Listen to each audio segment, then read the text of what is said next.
December 12, 1985. A date etched in the frozen ground of Gander, the deadliest day in the history of the 101st Airborne. December 1985. For the soldiers of the 101st Airborne Division, a 6-month peacekeeping mission in the Sinai was finally coming to an end. Known as the Screaming Eagles, these 248 elite troops were heading home to Fort Campbell for the holidays. Their final stop was Gander, Newfoundland, a routine refuel in the freezing Canadian winter before the last leg to Kentucky. At 6:45 a.m., Aero Air 1285 began its takeoff roll. But something was wrong from the very first second. The aircraft struggled to gain altitude.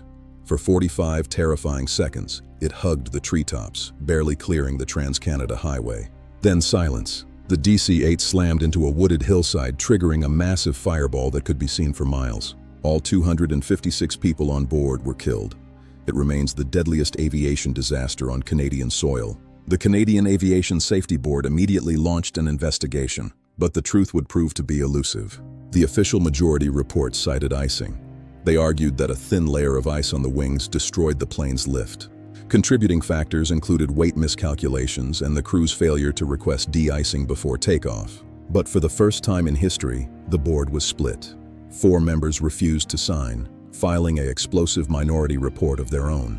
Truckers on the highway reported seeing a bright yellow glow beneath the plane before it hit the ground. A fire in the sky. They found evidence of an internal explosion.